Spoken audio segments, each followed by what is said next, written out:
Mga mahal na kapatid sa Iglesia ni Cristo, minarapat po ng ating tagapamahalang pangkalahatan, ang kapatid na Eduardo Manalo, na ipabatid sa inyo ang pananaw ng pamamahala ng Iglesia tungkol sa ilang mga kaganapan sa ating bansa nitong mga nagdaang araw.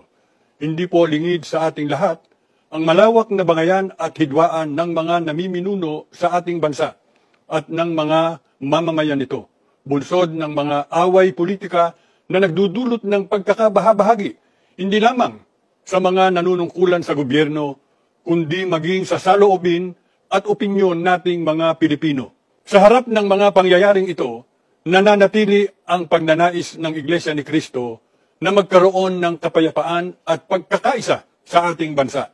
Bukod pa rito, nais din natin ang patas na pagpapatupad ng batas. Hindi kailanman sumasang-ayon ang Iglesia ni Cristo sa kawalang hustisya at sa anumang hakbang na labag o hindi naaayon sa batas. Ang sino mang mapatunayang nakagawa ng paglabag sa batas ay marapat na papanagutin. Ang Iglesia ni Cristo ay may tiwala sa hukuman ng Pilipinas. Ang ating mga hukom ay may kakayahan at paghahangad na mailapat ang katarungan. Kaya naman ang nais natin ay dito litisin sa ating bansa ang sino mang inaakusahan ng paglabag sa batas. Kung hindi man isang malaking insulto, ay isa pong kawalan ng tiwala sa ating mga hukom. Kung hindi sa kanila ihaharap at lilitisin ang sino mang Pilipino na inaakusahan ng paglabag sa batas. At sa halip ay sa hukuman sa ibang bansa ito ipauubaya. Hindi magandang masimulan na ang isang mamamayang Pilipino ay basta na lamang arestuhin nang hindi sinunod ang due process at isuko siya sa banyagang hukuman upang iyon ang lumiti sa kanya. Ito ay itinuturing natin na pagsusuko ng ating soberanya. Mga kapatid, ipinapayo sa atin na umiwas sa mga walang kabuluhang usapan at pagtatalo-talo, lalo na sa social media. Kaya huwag ninyong tangkilikin ang mga kaduda-dudang tao na nagpapakalat ng mga maling impormasyon, fake news, ng mga kasinungalingan at mga paninirang puri. Iwasan din ninyo ang makipagtalo o magbigay ng komento na yumuyurak sa dangal ng ating kapwa. Sa ganito pong sitwasyon, ay lalo sanang magningnig ang ating pagkakristyano.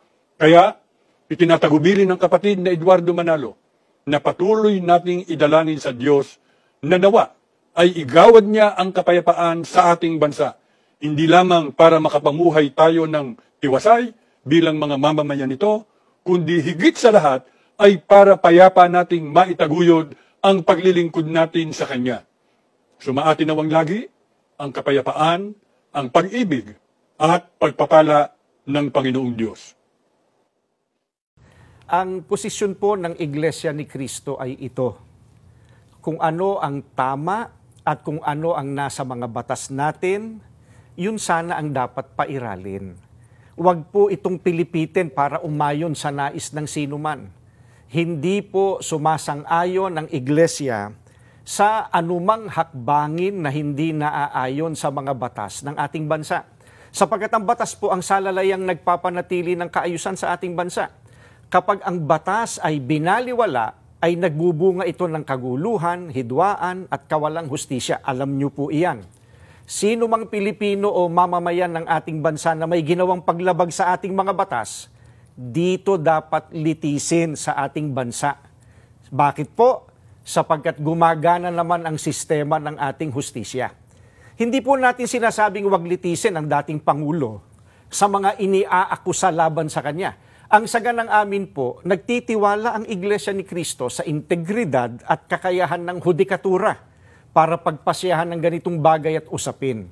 Ang mga hukom natin ay may kakayahan po na gampanan ang kanilang tungkulin, na ipataw ang tamang hustisya at pairali ng katarungan sa lahat ng sandali. Kaya, hindi natin dapat isuko ang soberenya ng ating bansa sa iba. Yan po ang posisyon natin.